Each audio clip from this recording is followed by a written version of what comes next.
Good morning, Raiders. I'm Monroe. And I'm Cassidy. Today on RJTV, the story behind a new musical instrument on campus. 60 Yards is back with Bryce Parson and Ty McGuire.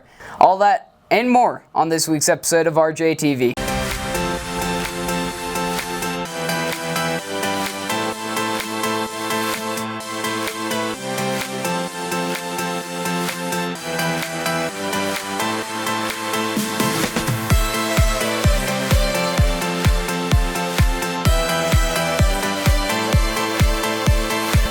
Before we get to our first story, we have heard from our military veterans and active duty service men and women in our community that cheering or singing along with parts of our national anthem, well, it's just not cool.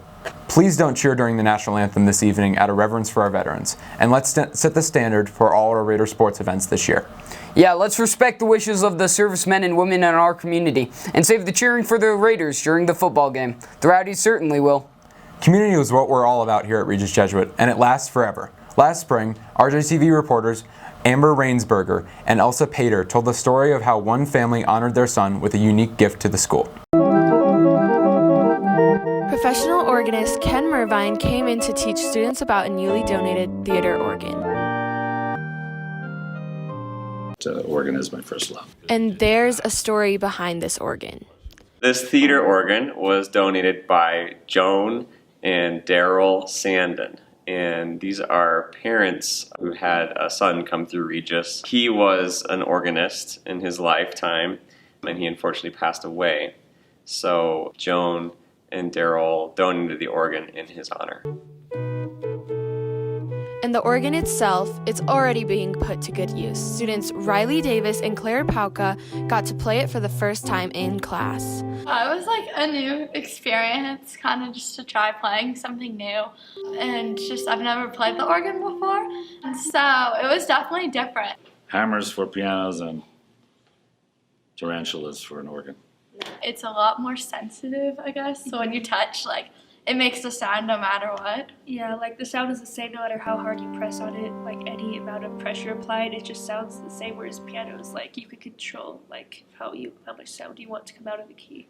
Like many new organists, Mervine fell in love with the organ right away, and we bet Regis Jesuit students will too. Thanks, Amber and Elsa. RJ fall sports are here, and soccer, golf, tennis, field hockey, softball, girls rugby, and cross country are all in action. Girls volleyball hosts the Jam tournament this weekend at Gold Crown Fieldhouse, and tonight the fans will be filling the stadium for the football season opener. RJTV reporter Peyton Parsons walked the field with her brother Bryce and teammate Ty McGuire in the return of 60 Yards with. What makes Regis different from any other football team? Probably the small group of seniors that we have, which helps us form a much tighter group of leadership and helps us, grow as a model for the younger kids on the football team. What's your advice for younger players on the team?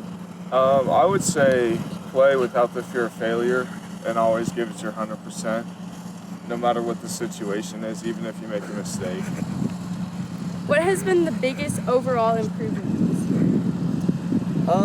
Probably the fact that we're going two ways. As every player is playing both sides, we need to practice either more coverage and also route running. So we're practicing both sides of the game, which is a huge improvement over the years. Tonight, Ty and Bryce and your 17th ranked Raiders take on 14th ranked Pomona at 7 in the Lou Kellogg Stadium. Speaking of football, Will, what kind of weekend are we looking at for college? Number 11 Oregon versus number 16 Auburn, 5:30 p.m. at AT&T Stadium in Arlington, Texas. This is one of the most highly anticipated games of the year. Oregon named several notable players from the offseason: wide receiver Juwan Johnson from Penn State, number 1 overall recruit, who Florida did lose, defensive end Kewan Thibodeau. Oregon star quarterback and projected number 1 quarterback in the draft, Justin Herbert, returns for his senior year. So Oregon's pretty pumped up. And Auburn, they have a lot to be excited about too. True freshman and 5-star quarterback Bo Nix. He won the starting job down there and is my pick to be the breakout freshman of the year. And Auburn also returns star defensive tackle Derek Brown, who will create problems for the Ducks, which is why I see Auburn winning this game with a score of 24-17. Looks like a really exciting contest. Can't wait to see what happens. Thanks, Will. William, did you get your raffle tickets for Mr. Lomas's class? I think I did. I honestly don't even remember what they're for. Sorry, Mr. Lomas, I don't think I was paying attention. Well, you can win a brand new, beautiful 2020 Toyota Corolla, and it could be yours just for these tickets. Don't forget to sell and return your Raider Raffle tickets for a chance to win the grand prize of a brand new car provided by Stevenson Automotive. The winner will have their name drawn during halftime at the homecoming football game.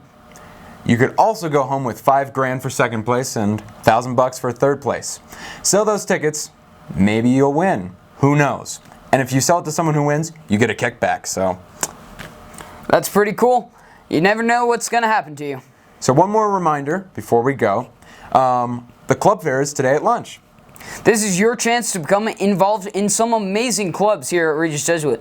For me, clubs are sort of a large part of who I am.